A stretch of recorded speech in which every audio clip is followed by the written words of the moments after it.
Manipuri Hope Channel da mayam butram nokchari ngasi loishan ba aroi ba para oidori tarahum doi shuba title na The End of God's Mission Ishorgi thaudang ekhoi bu pi ba thaudang loishan ba haibani akhoi gi handaki quarter si ishorna ekhoi bu phajana loina bi khre aduga isamakna haijage hairabadi handaki lesson si naina ba sida yamna chauba blessing oi haibasi hainingi ishorbu yam thagatli aduga aiga loina biba ekhoiga discuss tawbina ba mayam khoisu noisu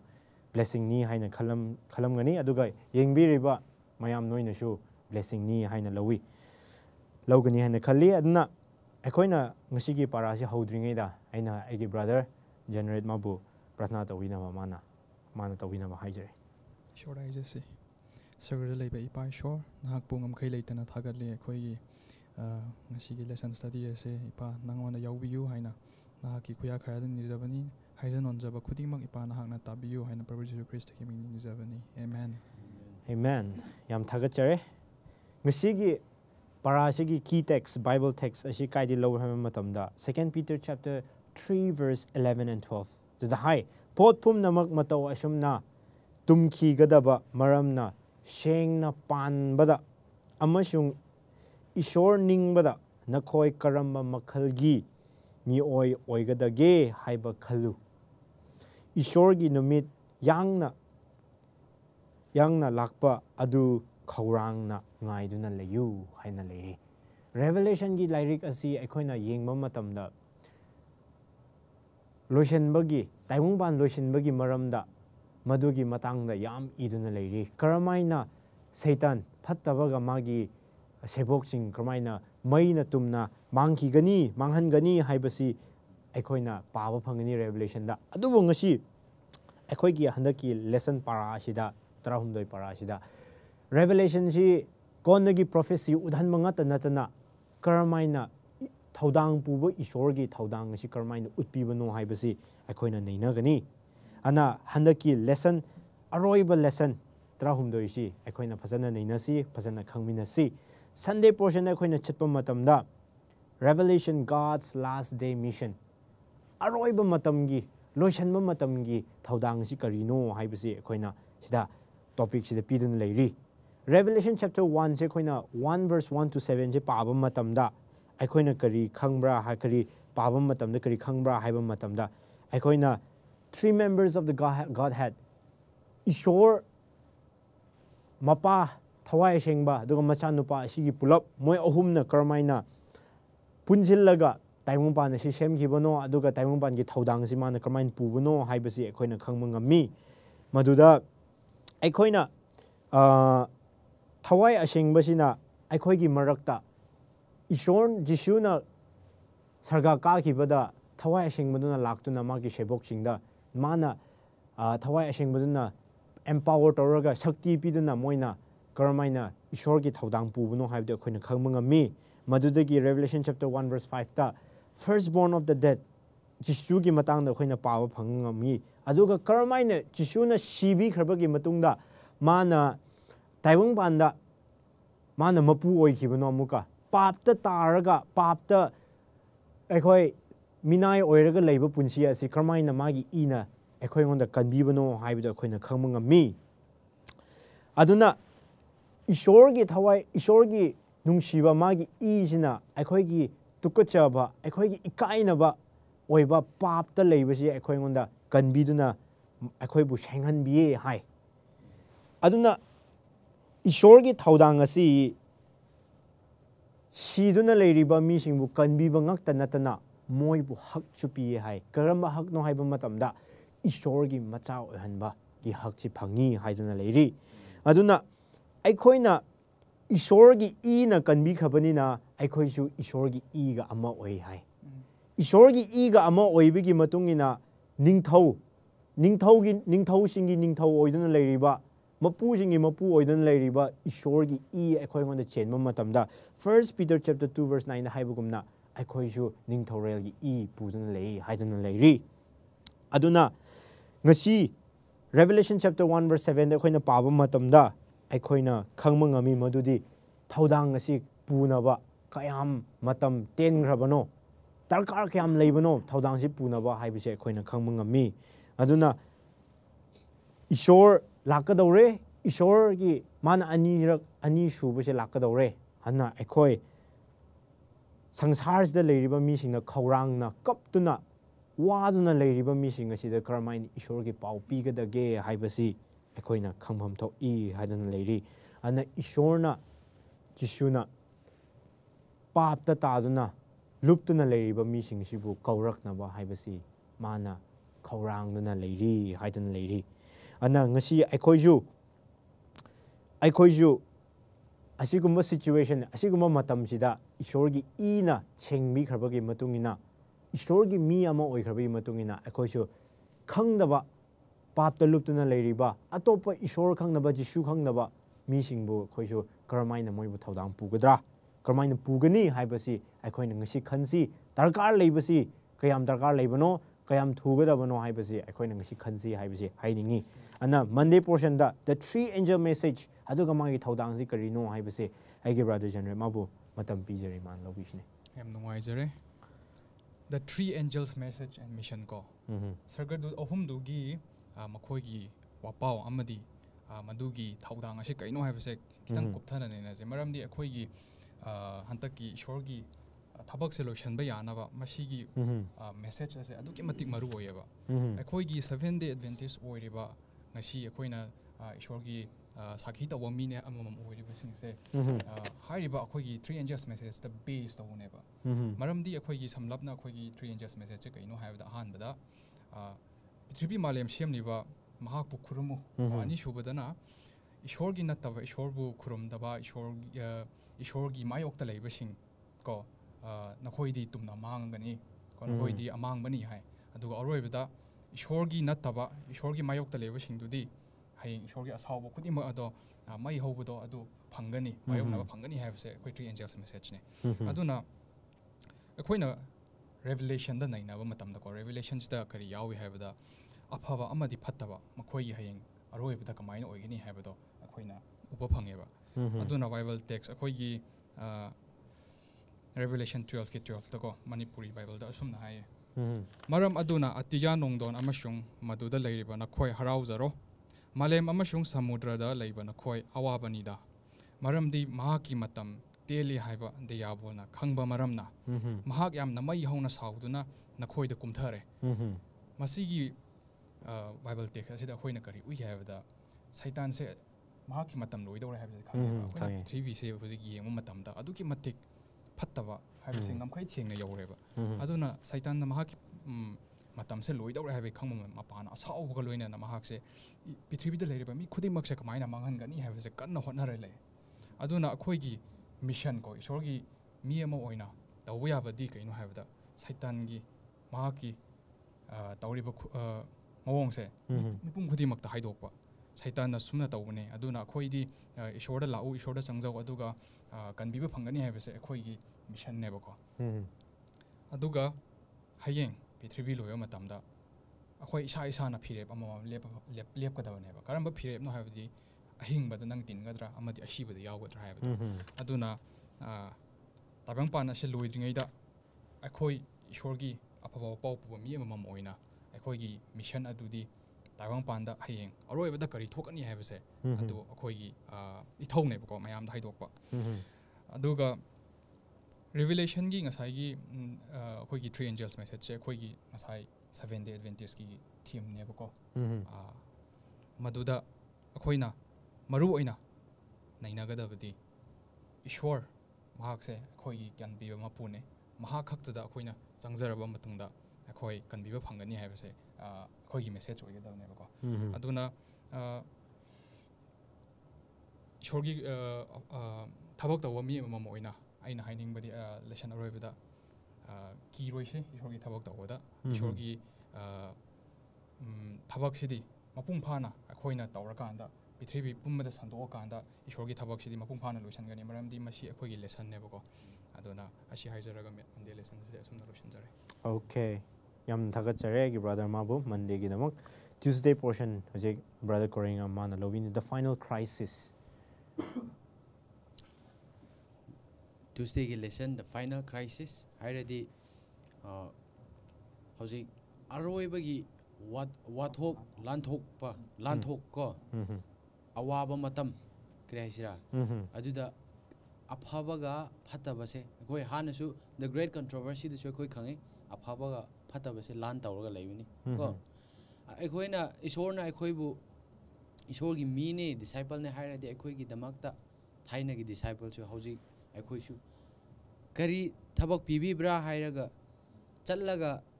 disciples sebok semo haibane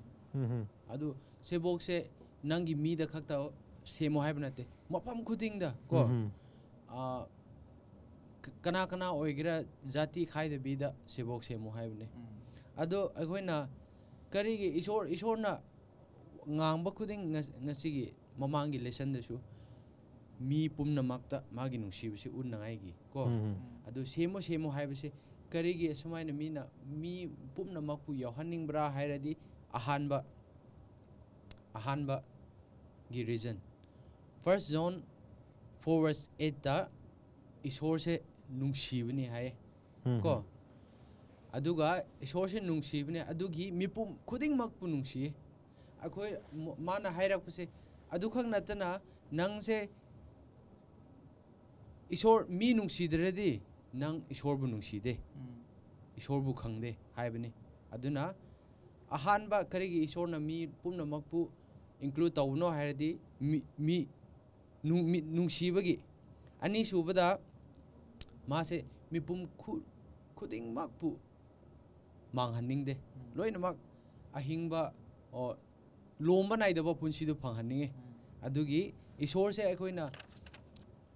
ngai bang amba isor duni ko akoi di mi ama nirak hairaga mina tabi dradi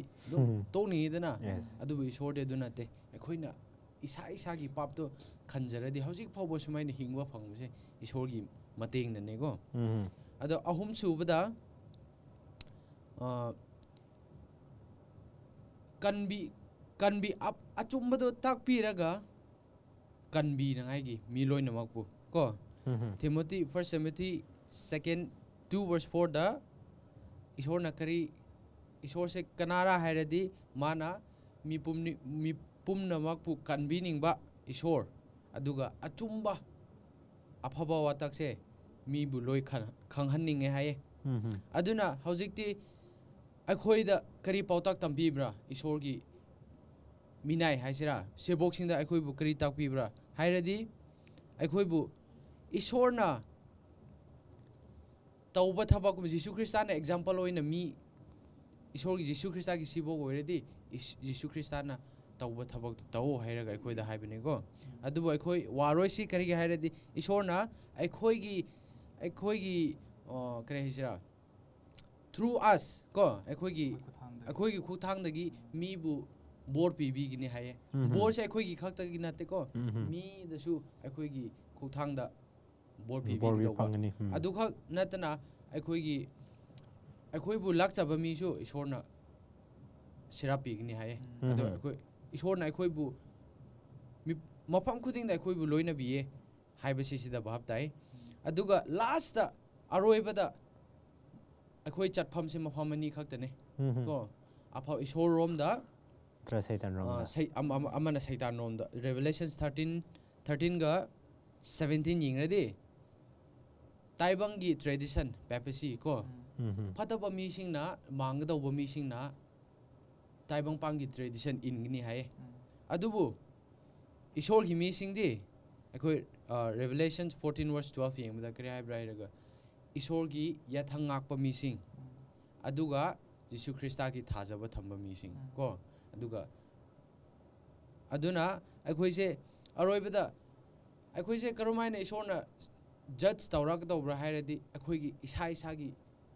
achumbado khangmagi matungin judge tawrak tawbne ko ayamba mi se ai isor khangde haibe yade karigi hairadi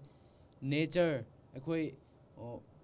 upan wapan pumna makta akhoi isor lei haibsi loina khangmne ko adugi damakta hojik aduna akhoi isa da question hanggadawbsidi akhoi hojik isor gi rom da leibra natraga taibang pan gi ꯁꯥꯏꯠꯇ ꯂꯩꯕ꯭ꯔꯥ ꯍꯥꯏꯕꯁꯦ ꯏꯁꯥ ꯏꯁꯥ ꯋꯥꯍꯪꯁꯦ ꯍꯪꯅꯕ ꯇꯥꯏ ꯁꯤꯗ ꯂꯣꯏꯁꯤꯟꯖꯒꯦ Okay, yam nuwaijare. Wednesday portion haina je brother omnering maw matam bijare success in my pakpa thodang da mai pakpa haibi mataw na man leina bigani. Wednesday lesson da khoina uba phange ishor gi thabak ta mai pak pa haina khoina title da susmaina hebiduna lei ahan mada wahang ama hangduna lei adudi ishor gi thabak ta mai pak pa se karira haina hangi aduga mi khran kari habra haraga ishor gi damak ta mai pak pa hebise church ta baptize toba mi yamba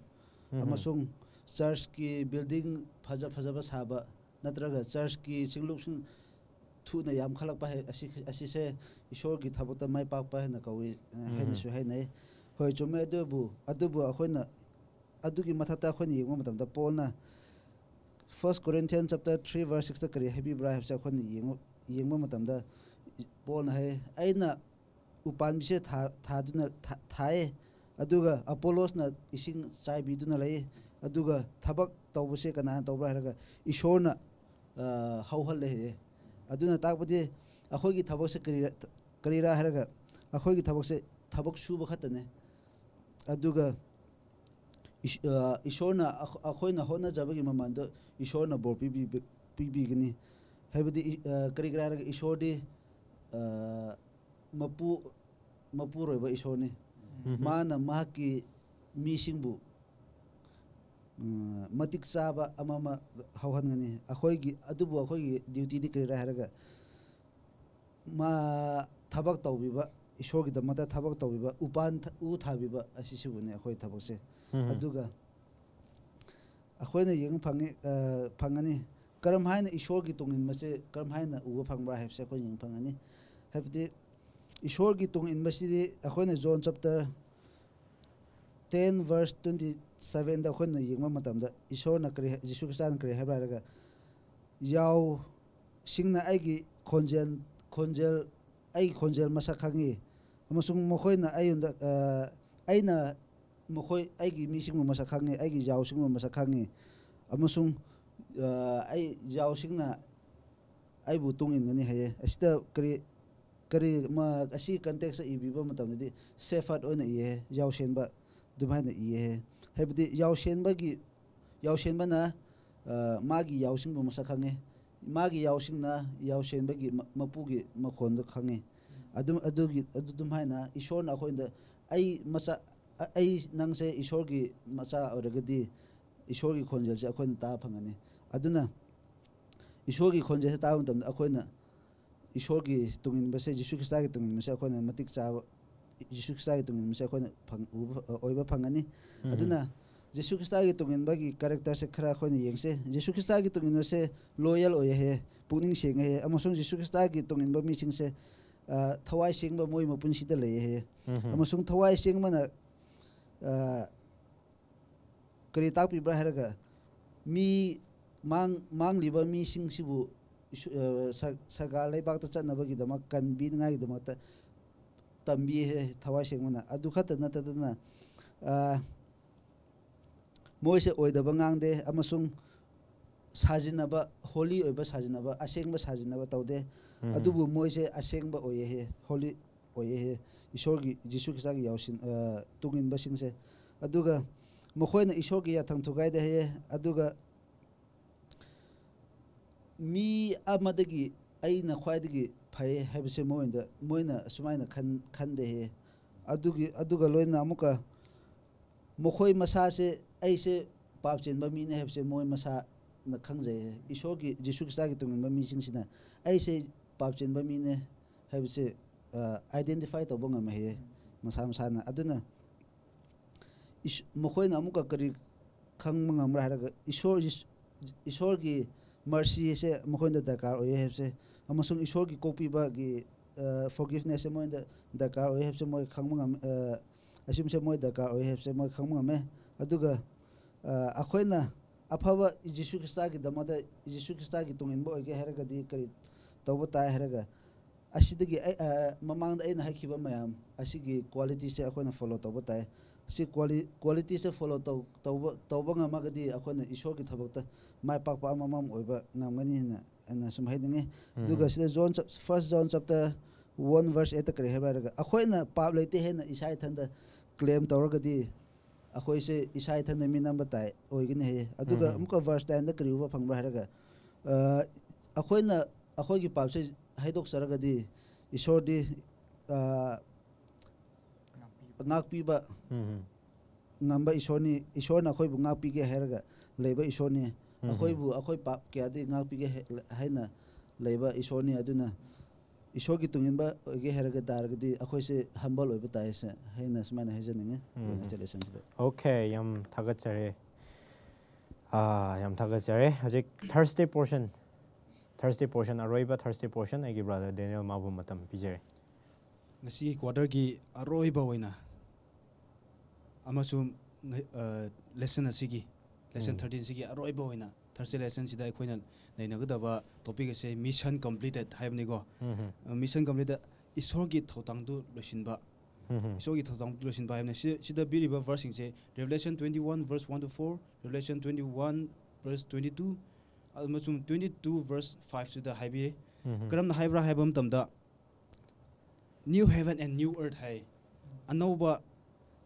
sansar amasu anauba sarga prithvi sarga go sida kari haibra hairaga ahanbada what a joy it will be when we if we are in paradise so da akhoi kaya da nungai gira asiba amasum pap later roy amasum kari haibra hairaga setan chu pap su loina muthakhrani akhom subda kari haiba matamda akhoi na nungsina na leminramba hanna akhoi ga hanna chatkraba singduga amuga hanna thengnaba matam anasu amuk hai aduga mari subda kare haibra hairaga akhoi gi paradise mafam adu anauba prithvi adu mi chat khai da bida atum laktuna akhoi mafam tu da leina gani hai ama waina ngasi gi mission si loisin ba haiba matam sida akhoi gi advantage na su mission phangba chat ama waina mission step ama lawai hai kari mission step lawbra hairaga mission conference general conference mission port na approve ministry approve to hai adu kari ra haiba matam da global mission haina global mission duna kari ra haiba matam da paujen leader takiba yawda pam phang da karamna phangan sira haiba gi aduda moki steps tuna kari ra haiba matam da yawda ba mafam or yawda ba group singdu adu singbu yawhamba ngamba akhoi gi church khakta leidana mapandu da chathokdana isogi disciples sebok semba adune hai adu khakdana dana sebok semba haibudu hanadi mission rakba matamda mi adai singna purai adubu akhoi mission phangraba akhoi phangba akhoi na hujikdi phangkhibagi akhoi chathokduna hebok semba haibane sida adubu adugi sina akhoi bu pikhiba haibse every local church or conference haibse moina isogi wapaudu kataida tadribra kataida singthningai lebra haibom thongdu na singthok thithokadawni thithokduna moibu singthokadawni hainasu hai last to the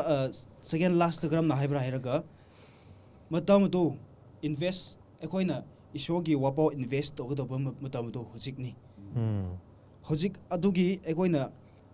chathokduna sebok semba semduna akoina semduna moina akoigi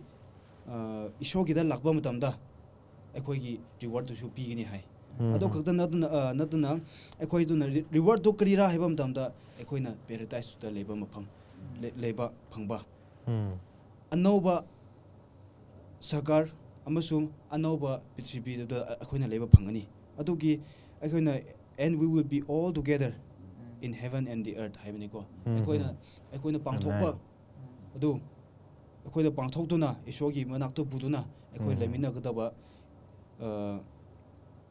Ishon akhoi promise tawkhiba mafam adu new heaven and a new earth ni haina lesson haibi shun sunjira amen ana akoina hojik neina khiba three angels message aroi ba tangka ki thodok thokadawriba aduga mai pakpa thodang sigi mai pakpa aduga thodang si loisinba haibasida aikoina nahandagi lesson number para amadigi para aga aikoina challenge pi kiba prasna tawbiu nangna masak khangriba natraga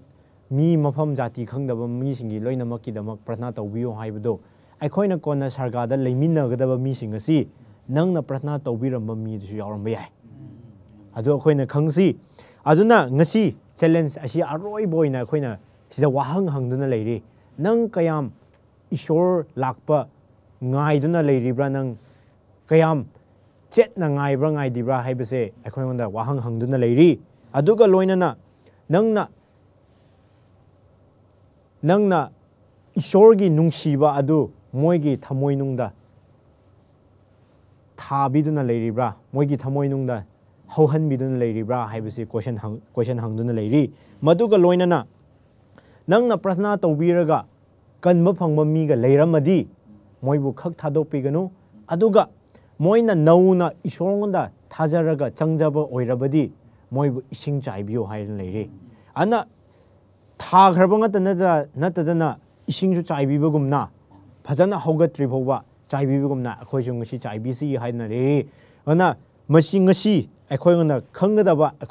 khanggadaba sidi karino haiba matamda nangna ising chaibiba nangna mateng pangbiba prasna tawbiba midu kona sargada leiminaba yai haibasi akoina masi khangminasi haibasi handagi quarter gi lesson sida loisinjare aduga mathang quarter da akoi amuka neinagani maduda laktri phawba ishorna mayambu porbi boishnu loinabi boishnu thank you